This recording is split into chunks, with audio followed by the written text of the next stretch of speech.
इस समय देश के 4 राज्यों में चुनाव होने हैं, जिनमें से 2 राज्यों के विधानसभा चुनाव की तारीखों का ऐलान हो चुका है। ऐसे में कांग्रेस सांसद राहुल गांधी के स्टेटमेंट्स ने राजनीतिक पार्टियों में हलचल पैदा कर दी है। राहुल गांधी ने यूनिवर्सिटी ऑफ टेक्सास के छात्रों से भारतीय राजनीति, इकोनॉमी और भारत जोड़ो यात्रा समेत कई मुद्दों पर चर्चा की, जिसमें से एक मुद्दा सामने आया बेरोजगारी का, जो तूल पकड़ता जा रहा है, जिस पर बीजेपी आरोप लगा रही है कि राहुल ने चीन की प्रशंसा की। आपको बता दें कि राहुल गांधी ने क्या कुछ कहा, और राहुल ने कहा कि भारत में सब मेड इन चाइना है। चीन ने प्रोडक्शन पर ध्यान दिया, इसलिए चाइना में रोजगार की दिक्कत नहीं है। कार्यक्रम में राहुल गांधी ने विपक्ष के नेता के तौर पर जिम्मेदारी, भारत के आर्थिक हालात, रोजगार समेत कई मुद्दों पर अपनी राय रखी। लेकिन जो हिट करने वाली बात है वो ये है कि चीन में रोजगार है, ये उन्होंने कहा। इस बात का मतलब क्या निकाला जाए कि चीन में रोजगार है, भारत में नहीं है, और इसी बात को लेकर बीजेपी, कांग्रेस और राहुल गांधी को आड़े हाथ इस समय ले रही है। राहुल का अमेरिका का दौरा है, किन मुद्दों पर चर्चा हुई ये भी आपको हमने बताया। भारत की राजनीति, विपक्ष में उनके रोल को लेकर, भारत जोड़ो यात्रा जो उनकी चल रही थी उसको लेकर उन्होंने डिस्कशन किया। साथ ही रोजगार का मुद्दा उठाया, एआई और रोजगार को एक साथ जोड़ करके उन्होंने भाषण दिया। भारत की पॉपुलेशन और एजुकेशन को लेकर के भी अपनी राय उन्होंने यूनिवर्सिटी ऑफ टेक्सास में रखी। विपक्ष में अपने रोल पर उन्होंने कहा कि संसद में अच्छे से सुनकर और समझ करके जवाब देना होता है। वहां जंग जैसी स्थिति होती है, लड़ना पड़ता है। कभी जंग मजेदार होती है तो कभी सीरियस हो जाती है। ये शब्दों की जंग होती है। पार्लियामेंट में अलग अलग नेता आते हैं, बिजनेस पर्सन्स भी आते हैं, सभी पक्षों को सुनना होता है। राहुल गांधी ने अपने रोल के बारे में यहाँ पर डिस्कस किया और स्टूडेंट्स के साथ बातचीत की, लेकिन जैसे ही चीन का उन्होंने जिक्र किया, भारत में ये मुद्दा बन गया। भारत जोड़ो यात्रा पर भी उन्होंने क्या कुछ कहा। इस यात्रा में मेरे राजनीति करने का तरीका बदला है, लोगों से बातचीत करने, उन्हें समझाने का तरीका बदला है। पॉलिटिक्स में मोहब्बत नहीं होती है। हमने यात्रा करके दिखाया कि पॉलिटिक्स में प्यार और मोहब्बत की बातें हो सकती हैं। राहुल गांधी की तरफ से वहां स्टेटमेंट में कहा गया। राहुल गांधी का जो इंटरव्यू हुआ उसमें सवाल थे कि लीडर ऑफ ऑपोजिशन के तौर पर क्या कुछ चैलेंज है। उसका जवाब उन्होंने दिया कि ऑपोजिशन लोगों की आवाज होता है, विपक्ष को लीडर के तौर पर सोचना होता है। पार्लियामेंट में स्थिति एक जंग की तरह होती है। अगला सवाल था युवाओं के रोजगार को लेकर के आपका क्या कहना है। उन्होंने जवाब दिया, पूरे विश्व में रोजगार की दिक्कत नहीं है, वेस्ट में रोजगार की दिक्कत है। भारत में भी है, लेकिन चीन में नहीं है, वियतनाम में नहीं है। 1950 में अमेरिका प्रोडक्शन का सेंटर माना जाता था। टीवी, कार जैसी चीजें सिर्फ यहीं पर बनती थी और इसके बाद प्रोडक्शन चीन में होने लगा। अगला सवाल उनसे पूछा गया कि भारत जोड़ो यात्रा से क्या बदलाव हुए। उन्होंने जवाब दिया, भारत में कम्युनिकेशन के चैनल बंद हो गए थे, लोकसभा में बोलते थे तो वो टेलीविजन पर नहीं चलता था, जनता तक डायरेक्टली चले जाएं, इसलिए ये यात्रा मैंने की। अगला सवाल था एआई को लेकर के आप क्या सोचते हैं। उन्होंने कहा कि नई टेक्नोलॉजी से नौकरियां ट्रांसफॉर्म होती है, किसी की नौकरी जाती है तो किसी को नौकरी मिलती है। ये तमाम बातें राहुल गांधी द्वारा कही गई, लेकिन जैसे उन्होंने बेरोजगारी के पर अपनी जैसी राय उन्होंने प्रकट की, उसके बाद ये जो मुद्दा है वो राजनीतिक तूल भारत के अंदर पकड़ता हुआ नजर आ रहा है। राहुल गांधी से यहाँ पर सवाल जवाब हुए। राहुल गांधी का अमेरिका का दौरा, और ऐसे में सवाल जो पूछे गए उसका जवाब कुछ इस तरीके से राहुल गांधी ने दिया। लेकिन चीन के मुद्दे को लेकर के अब सरकार उन्हें घेर रही है, बीजेपी उन्हें घेरती हुई भारत में नजर आ रही है। तो चीन की तारीफ की वहां टेक्सास में राहुल गांधी ने, और अब ये मामला जो है राजनीतिक तूल पकड़ता हुआ नजर आ रहा है। उन्होंने कहा कि भारत में जितनी भी चीजें हैं सब मेड इन चाइना है, जो अभी हम सब जानते हैं कि प्रधानमंत्री मोदी ने मेक इन इंडिया का नारा दिया और उसे सार्थक करके भी दिखाया। आज हमारे देश में स्वदेशी बनी चीज़ों का उपयोग ज़्यादा हो रहा है। चाइना को बाइकॉट किया गया पिछले कुछ सालों से, लेकिन राहुल गांधी का ये स्टेटमेंट टेक्सास में, जहां उन्होंने कहा कि भारत में सब कुछ मेड इन चाइना है और इसलिए चाइना में प्रोडक्शन ज़्यादा है और वहाँ बेरोजगारी नहीं है, लेकिन भारत में ऐसा नहीं हुआ है। पॉलिटिक्स पर इसके साथ ही उन्होंने बात की, भारत जोड़ो यात्रा पर भी बात की, इसके साथ ही उनका क्या रोल है पार्लियामेंट में, इस सवाल का भी जवाब उन्होंने दिया। लेकिन चीन के मुद्दे पर अब बीजेपी राहुल गांधी को घेर रही है। उन्होंने जिस तरीके से मेड इन चाइना का जिक्र किया, उन्होंने कहा कि भारत में सारी चीज़ें मेड इन चाइना है। चाइना ने काम पर फोकस किया, प्रोडक्शन पर फोकस किया, और यही नतीजा है कि वहाँ बेरोजगारी नहीं है, लेकिन भारत ने ऐसा कुछ नहीं किया, भारत में ऐसा कुछ नहीं हुआ। अब इसी स्टेटमेंट को लेकर के बीजेपी राहुल गांधी और कांग्रेस पर हमलावर है। राहुल गांधी विदेश में बरसे और ये कोई पहली बार नहीं है। जब भी विदेश की यात्रा पर होते हैं राहुल गांधी तो अक्सर बातचीत के दौरान कुछ ऐसे स्टेटमेंट्स वो देते हैं जिसका फिर भारत में विरोध होने लगता है, या फिर कह सकते हैं पॉलिटिकल पार्टीज उनका विरोध करने लगती है। देश में सुनवाई नहीं हो रही, ये तमाम बातें राहुल गांधी की तरफ से की गई। लेकिन सबसे बड़ा सवाल है कि आखिर राहुल गांधी ने चीन की तारीफ क्यों की, वो भी विदेश जाकर चीन की तारीफ करना, ये किस हद तक सही है? क्योंकि यही सवाल अब बीजेपी राहुल गांधी से पूछ रही है, कांग्रेस से पूछ रही है।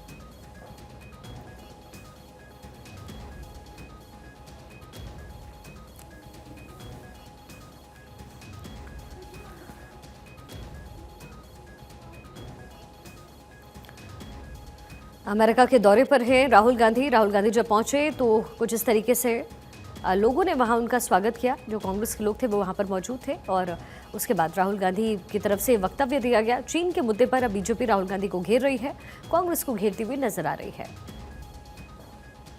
अच्छा, इस पूरे मामले पर गिरिराज सिंह ने क्या रिएक्शन दिया है, पहले आपको वो सुनवाते हैं, फिर इस पूरी खबर का विश्लेषण करेंगे। उनके मास्टरमाइंड सैम पेट्रोडा जो कभी भारत को गाली दिए, चिंपांजी और क्या क्या नहीं कहा, अफ्रीकन कहा, क्या क्या नहीं कहा, कुछ दिन उसे अलग किए, फिर वही आज बोल रहे थे। राहुल गांधी को लोग पप्पू कहते हैं, पप्पू नहीं है, नेता है। मैं उन्हें पप्पू नहीं कहता, मैं तो एलओपी कहता। भारत के संवैधानिक व्यक्ति हैं, संसद ने मान्यता दी है, लेकिन दुर्भाग्य है अब पाकिस्तान को ब्रांडिंग करने के लिए चाइना को ब्रांडिंग अपना नहीं करना है, ब्रांड एम्बेसडर राहुल गांधी हो गए हैं। और ये राहुल गांधी आखिर पैसा भी तो चाइना से ही लेते हैं, तो जब पैसा लेकर के ब्रांडिंग कर रहे हैं तो एलओपी पर रहने का इनका कोई अधिकार नहीं है। ये कोई भारत का दुश्मन कर सकता है, जिस पर देशद्रोह का मुकदमा चले, ये कोई संवैधानिक पद पर बैठा व्यक्ति नहीं कर सकता है। एलओपी थे अटल बिहारी वाजपेयी, जब विदेश जाते थे तो कहते थे देश एक नेता एक। इनको लग रहा है भारत के बाहर जो। और इसी बीच राहुल गांधी पर हिमंता बिस्व शर्मा क्या कुछ कह रहे हैं, जरा वो सुनिए। क्या डर का महल था और क्या खत्म हुआ, उनका ही वो मानसिकता है, वो उसका जवाब वही दे सकता है। हाँ, देखिए, मैंने आपको यही बताया, मैं राहुल गांधी का स्टेटमेंट देखा नहीं हूँ, मुझको फुर्सत ही नहीं मिला है। आप लोग बताए हैं तो रात में देख लूंगा, कल सुबह मुझको पूछ लीजिए। मैंने आपको बताया ना, मैंने देखा ही नहीं। हेमंत सोरेन ने कहा है कि विपक्षी दल हमें फांसी पर लटकाना चाहते हैं। देखिए, उनका लंबा आयु मिले, हेमंत सोरेन जी को देश का जरूरत है, फांसी का क्यों लटकाया जाएगा। हमें तो खाली इतना ही चाहता हूँ, आप घुसपैठी को बाहर कीजिए। हमारा तो उनसे अपेक्षा इतना ही है, जो सिपाही लोगों का, सिपाही बनने का कारण इंटरव्यू में आके जो लोगों का मर्द हुआ, उनको 50 लाख रुपया दीजिए, एक एक नौकरी दीजिए। इतना सीधा साधा डिमांड है। यहाँ में फांसी का बात कहाँ से आ गया? एक नौकरी और घर में दीजिए, 50 लाख रुपया दीजिए। अभी भी मैं 2 युवाओं का घर में जा रहा हूँ मिलने के लिए। तो अगर कोई गरीबों को 2 नौकरी दिया जाते हैं, या विपक्ष डिमांड करता है कि गरीब बेटाओं को 2 नौकरी दीजिए, क्या उनका कारण आज फांसी का बात करेगा? आज हेमंत सोरेन जी बोल रहे हैं कि जुबा स्टेरॉइड। तो देखिए, राहुल गांधी के स्टेटमेंट पर रिएक्शंस मिल रहे हैं। गिरिराज सिंह को हमने सुना, उसके साथ ही हिमंता बिस्व शर्मा का रिएक्शन सामने आया। लेकिन चीन के मुद्दे पर अब राहुल गांधी भारत में घिरते हुए नजर आ रहे हैं। उनकी तरफ से कहा गया कि भारत में जितनी भी चीजें हैं सब मेड इन चाइना है, जबकि मेक इन इंडिया का नारा प्रधानमंत्री मोदी ने दिया और मेक इन इंडिया पर पूरा जोर इस समय सरकार का है। ऐसे में राहुल गांधी के स्टेटमेंट को लेकर के बीजेपी उनके ऊपर हमलावर है, कांग्रेस पर हमलावर है। उनसे सवाल पूछे जा रहे हैं कि आखिर इस तरह की बातें विदेश जाकर के राहुल गांधी क्यों कहते हैं। हमारे पॉलिटिकल एडिटर अदिति नागर इस समय हमारे साथ कनेक्ट हो गई है। अदिति, हम सब ने सुना राहुल गांधी की तरफ से क्या स्टेटमेंट आया है, और ये कोई पहली बार नहीं है अदिति जब राहुल गांधी विदेश की यात्रा पर हों और इस तरीके की बातें उन्होंने की हों। अब किस तरह का मैसेज भारत में जाएगा, क्या करने की कोशिश राहुल गांधी कर रहे हैं? देखिए, जाहिर तौर पे वो विपक्ष के नेता हैं और आपने देखा होगा कि जब इंटरव्यू की शुरुआत हुई थी, देखिए 2 जगह, एक उन्होंने जब स्टूडेंट से बात करी, ऐसा नहीं कि वो पहली बार है, लेकिन इस बार पहली बार बतौर वो नेता प्रतिपक्ष गए थे। जाहिर तौर पे पहले कहना एक ओपिनियन हो सकता था, लेकिन अब जो बात उन्होंने कही है वो बतौर एक विपक्ष के नेता संसद में हो रही स्थिति, उस पर अपना बयान, उनकी टिप्पणी एक अलग तरीके से मायने रखती।